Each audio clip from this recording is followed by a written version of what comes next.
If your relationship or your marriage is on the rocks, it's shaky, it's struggling, please do what I'm about to tell you in this podcast. It will change your life, save your relationship, or maybe help you make that decision on what to do. Whether you stay, whether you work through it, or whether this person is the wrong or right person for you. I will answer all those questions for you or help you answer those questions today. So please enjoy, sit back, take some notes. If you're new to my work, my name is Lewis. I'm an author, I'm a coach, I'm a speaker. I've written the book called The Inspired Life Method. I run in-person events. I have online programs. I coach people to find their true self, authentic self, their life's purpose, their mission, their vision, their values, how to create a life that you love by healing trauma and taking action. That includes relationships, which is a big conversation of what we're talking about today. So the only ask I have of you is if you could like this video and subscribe and leave a comment down below. I try to get back to all the comments as best I can. It just helps share it with more people. More people get more help and coaching, and you help me help more people. So if you could like the video, subscribe, I appreciate you. Let's rock and roll. So first and foremost, if you're in a relationship right now or a marriage and it's a bit rocky, it's a bit unstable, you're not clear if this is the right person for you, first thing that I would recommend doing is giving yourself some grace and taking time to regulate yourself. Whether it's grounding, whether it's some breath work, whether it's time to just journal and meditate and take time away for yourself. Because when you're in a stressed or triggered response, there's a great quote by Dr. Wayne Dyer. He says, "You don't see things the way they are, you see things the way you are." So if you're stressed, you see stress. If you're angry, you see anger. If you're down, you see down. When you're grateful, you see abundance and opportunities and love. So take some time to regulate yourself and give yourself some grace for yourself and also your partner. Because this is a belief that has been true for me so far, and for all of my clients, all the people I've been able to impact, is that every single human is doing the best with what they have. Their conditioning, their trauma, their beliefs, their resources, everything. They're doing the best with what they have. So if you've been struggling in this relationship, maybe your partner's been struggling, both of you are doing the best of what you have. You both have. So take a breath, give yourself some grace, take some time away after this podcast and have a bath, do a meditation, journal, do some breath work, do something to regulate yourself out of your stress or whatever negative emotions you may be feeling. That's the first thing to do. From there, step 2 is I want you to really understand this part, that relationships are the ultimate mirrors to you, to us. You attract people and circumstances to reveal where you have not healed. Your relationships, the partner that you attract into your relationships, will be on the same psychological level as you. Whatever trauma, whatever limiting beliefs, whatever shit you haven't addressed yet, the partner that you attract is perfect for you at that stage. Whether they're the right partner for you long term or not, I haven't got to that point yet. I'll get to that point soon. But whoever is in your life right now, your partner, the person you're dating or the person you just dated, they are or were perfect for you at the stage that you're at, to give you the reflections, the triggers, the awareness of the things you have not worked through yet. Now, if you've watched any of my content, I talk about this a lot. Trauma, coping mechanisms, and triggers. Trauma is what happened inside of you from what you went through. Abandonment, rejection, lying, controlling, manipulation, whatever pain you've been through, that's trauma. You can also say limiting beliefs as well. Second is coping mechanisms or coping patterns or trauma responses, whatever you want to call it. It's what you do to overcompensate, overcome, hide, and protect the trauma. Third is a trigger. Something reminds you of a trauma and it activates your coping mechanism. That's why I say nothing triggers you. It reveals what's inside of you. So when you're triggered, it's revealing something within you have not addressed yet. I talk about triggers versus boundaries. I talk about this a lot. A trigger is when you get activated, you go into a trauma response. Now that might be dissociation, might be justification, it might be anger, lying, controlling, whatever it may be. You'll have a pattern that you'll get triggered into. When that happens, it's revealing something within you. I love Peter Crone, and he says this beautiful line. He says, if it's not life-threatening, it's just ego-threatening, which I love. So if you get triggered into a stress response, a trauma response, and you're not actually in physical danger, like your life is not going, you're not going to die, you haven't got a tiger in your house, a car's not about to hit you. If you're actually not in danger, if you get triggered, or when you get triggered, because it's going to happen, it's actually revealing something you have not addressed yet, healed yet, or integrated yet within you. And your partners, your intimate relationships are going to mirror you the most because they see you more than anyone else, hopefully anyways. My wife sees me more than you see me. I try to be vulnerable. I try to be authentic. I talk about my insecurities, my traumas, my wounds, and my shit. I've cried authentically in front of people at my events on camera to show parts of me that hopefully allow you to see the fullness of who I am. But you won't see the absolute fullness to the same degree that my wife does. And just because of that proximity and that awareness and that reflection on each other, you're going to trigger each other. That's a part of the journey. That's a part of the game. If you think you're going to get into a relationship where you're never triggered, you will never have a relationship. I'm yet to find a single human or a single relationship where there's no triggers. Have you been in one? I haven't found one. So please understand this part, that your relationships will mirror you. They will trigger you. It's normal. It's what do you do once you get triggered? Do you take responsibility, take ownership? Do you go work on your stuff? Do you apologize? Do you communicate why that came up for you and what you're going to do moving forward to address it? Or do you blame your partner? So these are the 3 steps that you need for a conscious, healthy relationship. If you don't want a conscious, healthy one, ignore these steps and ignore my work because you probably won't like me very much. So if you want a conscious, healthy relationship, 3 steps.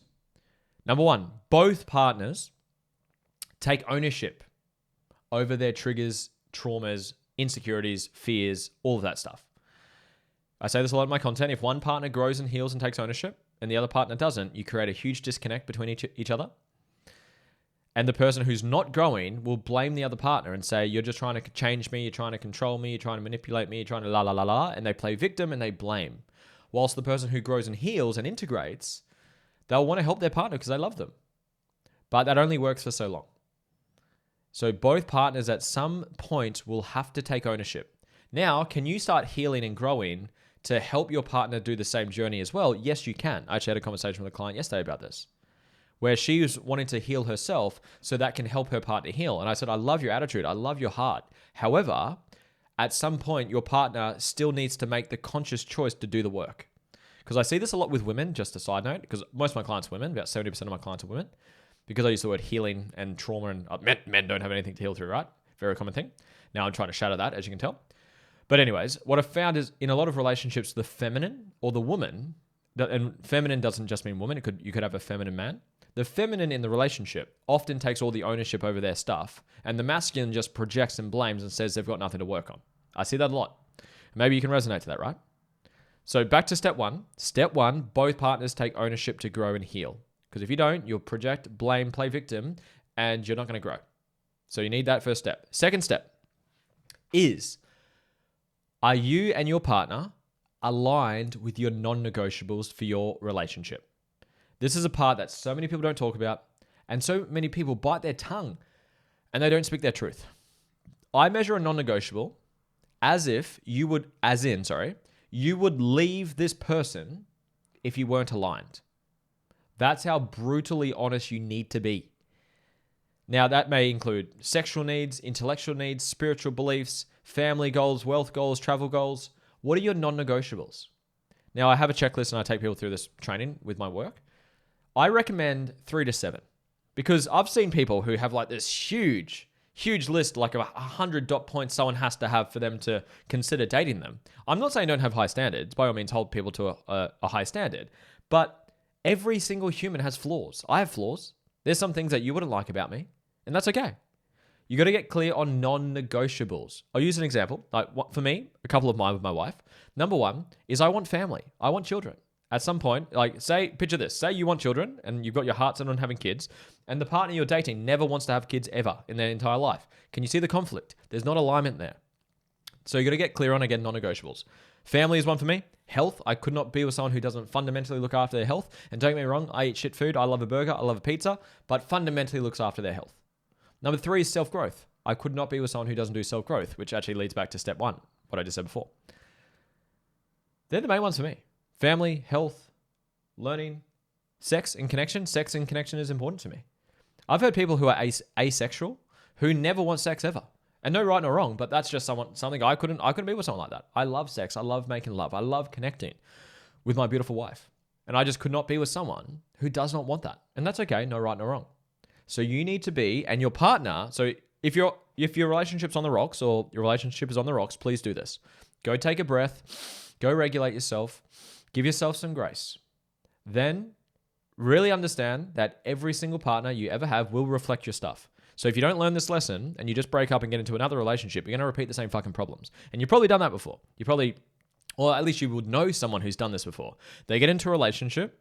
It was great at the start, the honeymoon period, great sex, great connection. And then eventually they start uncovering each other's shit and reflecting each other's shit back to each other. I talk about the 3 stages of relationships. Number 1 is the honeymoon period. Second is the triggered stage. Third is the conscious growth stage.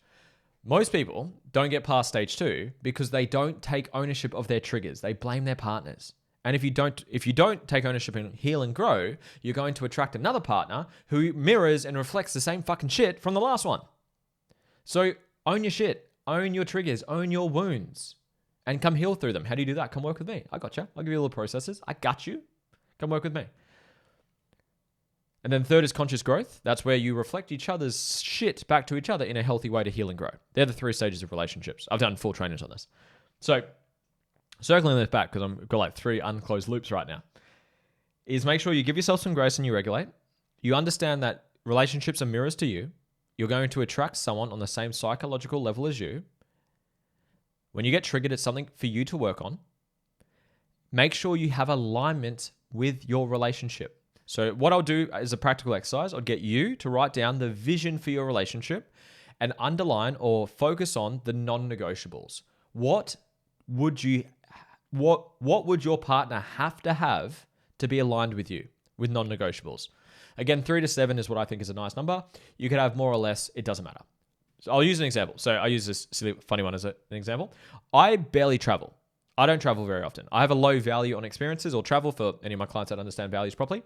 I don't value it very highly. I work from home. I'm at home right now. It's literally a Sunday afternoon. I'm filming a podcast. I love working from home. I go to the gym. I train. I come here. I pretty much work from home. I've done like very little travel and I just don't enjoy it. I don't think about it. It's not inspiring to me. Say, for example, you wanted to marry someone or be in a partnership with someone who wanted to travel the world all the time and go to all these music festivals and do all these experiences with your partner. You'd fucking hate me. I'm not into that. And you'd try to turn me into someone that I don't want to become. So this is why it's so important for you to get super crystal clear. What are your non-negotiables? Keep in mind, no one's perfect with only upsides, no downsides. I believe everyone is perfect where they have equal upsides and downsides. So get clear on non-negotiables. Common one are around beliefs like spiritual or religious beliefs. If you want family, financial goals, sex and connection, intellectual goals, whatever it may, or intellectual needs, what are the non-negotiables for you? And then third point is learning how to support and challenge each other towards the vision. So the vision for your relationship with those non-negotiables, learning how to help, love, support, and challenge your partner in a loving way towards that vision. I'll give you an example. So my partner has done this many times where she's been so supportive and loving and empathetic for me. I've had shame come up. I've literally cried my eyes out in front of my wife, and she just holds space and loves me and supports me through that trauma and through that shit that came up. She's also had times where she said, Lewis, be a fucking man and follow through on what you said. Be a man of your word. She said that to me, word for word. And that triggered my ego sometimes, but I said, thank you so much. Thank you for the accountability. You've told me what it is that I've told you what I want, and you're holding me to that standard. So learning the dance of how to do that in a loving way, you're not going to always be perfect, but as long as you guys are going the same direction, if you don't learn this part, because this is the part that I really want to nail in right now, as long as you guys are aligned and you actually want to go the same direction and you both take responsibility over your shit, if you're actually genuinely aligned, you just need to learn how to dance together. When I say dance, how to flow between loving and supporting and challenging each other towards the vision. You just got to learn that dance. And no one's perfect. I'm never perfect at this. Sometimes I'm not hard enough. Sometimes I'm too hard. I'm generally too hard myself. I'm too firm. Sometimes I need to be a bit more loving and empathetic and understanding. That's something for me to get better at. Sometimes my wife is too hard. Sometimes she's too soft. And that's okay. We're going to the same direction. We're going to the same destination. So I want you to do that little exercise. Ask yourself, do I take ownership of my shit? And does my husband or my wife, my partner, whatever your partner is? Are we taking responsibility? You probably are because you're listening to this. If they're not, and you're like, well, my partner doesn't, I don't know how to get them to take ownership. Fucking send them this podcast and say, watch this. It's a non-negotiable. I love you and I want to heal and I want to work in our relationship together. Please watch this video for us. And if they say no, fuck you, I'm not going to work on it. That's probably just confirmation that they're not ready for you. And that's okay. That's okay. So get clear that you take ownership. Get clear that your partner takes ownership. Then I would get you individually to go write out your dream relationship. What does my dream relationship look like?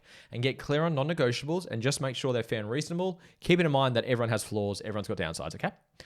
From that, if you tick those two off, you just need to learn how to support each other, how to regulate, how to heal, how to work on your shit. If you want those answers, come work with me. I give you the tools, I give you the processes. So you can actually support and love each other to heal through your shit. Because please understand this part. If you don't learn this, you're going to do the same fucking shit in the next relationship.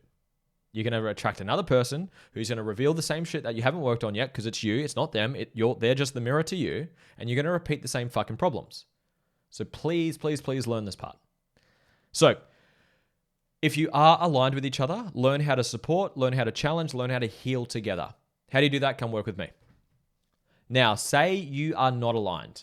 So say either your partner is not taking responsibility, you've sent them this podcast and they said, fuck you, I'm not doing it, I'm not working on myself. Or maybe you guys just aren't aligned. You've got different beliefs, different goals, different wants, different needs. That's okay. You guys are the wrong fit for each other and that's okay. What I would suggest from here is plan it out. Do you have kids together? Do you have finances together? Do you have a mortgage together? Like, what are the actual tactical things? Because I'm not just about kumbaya and just manifest shit. I'm like, let's take action, right? So if you need to get some legal advice, get some legal advice. If you need to get some accounting advice, some financial advice, do that. But plan things out. There's a great book I read this years ago in business. It's a book called Shut Up and Listen. I think the author's name is Tillman Felteta. Sorry if I said that incorrectly. But he says something in the book and it just really stood out to me. He says, whenever you're making decisions in business or in life, always think about the worst case scenario. Because, and he says it in like a funny Southern accent as well. That was my attempt at a Southern accent. So he talks about worst case scenario with everything. Because what we fear are things that you don't know or things you haven't prepared for. I think the Stoics say this a lot. They say the blow that lands the hardest is the blow you didn't see coming. So if you could actually write down and go, okay, what is the worst case scenario here? Say I tell my partner I'd like to leave you. And he says, well, fuck you. I'm taking the kids. I'm taking the money. You got all the, whatever. Worst case scenario. What is that? Go prepare for it. Get your legals in order. Make sure you know where you stand legally. Know where you stand financially. Have you got a backup place you can hang out with? Have you got some family, some friends, couches you can sleep on? What's the worst case scenario? And be totally okay with it. We obviously don't want to aim for the worst case scenario, right? We want to aim for the best. But when you're okay with the worst case scenario, you can't be triggered. You can't be manipulated because you're already prepared for it. So worst case scenario, prepare for it, okay? Then you can go through, well, what's probably, I like to go best case scenario, worst case scenario, and probable case scenario. So just literally role play on all of those and get prepared for it. And then take action. Have the tough conversation. Now it might be, hey, look, maybe you still want to work with this person. You still want to heal, grow, evolve with this person, but they need to take ownership. They need to start growing. And again, don't just point the finger. You do the same shit. It takes two to tango. Be like, I'm here to grow. I'm here to work on myself, but I want to do this with you. I'll finish with this. So my now wife, I love my wife, my beautiful, beautiful wife. And when I first met her over 5.5 years ago, she was not doing any self-development. She hadn't started the journey yet. And I'd already started at that time. I was doing Tony Robbins. I was doing masterminds. I was doing courses, programs, therapy, healing. I was doing a lot of work on myself back then. And she hadn't started. Now, we saw that we had a similar aligned vision. We wanted children at some point. Sex and intimacy is important to us. We love health. We love all these things. But self-growth was not hit. And that's a non-negotiable for me. So what did I say to her? I said this. I said, Georgia, I really see potential with you. And I would love to work towards that, work on this relationship with you. However, the red flag or concern that I have is that I am into self-development and self-growth, and I'm going to continue to do so. And for my dream relationship, I will be with a partner who does their own self-growth and their own healing work. Is that something you're wanting and willing to do? I'm not going to force you to do it. I'm not going to turn you into someone that you don't want to become. But is that what you're wanting? Most people avoid those conversations. Because a non-negotiable means you're willing to walk away. So what are your non-negotiables? Make sure they're fair and reasonable. Don't expect someone don't live in a fantasy. Don't expect someone to never be triggered, because everyone gets triggered at some point, to never have sad moments, to be a human. Don't expect that. It's not the case. You'll never find someone who's never triggered, who's never sad, who has downsides. I've got downsides and so do you. But what are those non-negotiable goals, needs, wants that you will have and that you're aligned with for your relationship? And if you guys are not aligned, that's okay. Split up, plan accordingly, do all those things. If you are aligned, start healing, start the journey. How do you do that? Come work with me. Grab my book. Go grab a free trial to my coaching down below. And I'm actually going to wrap up this podcast here. I hope you got value from this. If you got value, please leave it a like, comment down below, subscribe. It helps out more than you realize. And if you'd like to work with me, best way, grab a free trial and a one-on-one call with me down below. It's absolutely free. 7 days. You can cancel whenever you want. You can cancel within the 7-day trial as well. I hope you're well. Send this to your partner if you need me to share the message to them. I hope you're well. Sending you so much love. I appreciate you. See ya.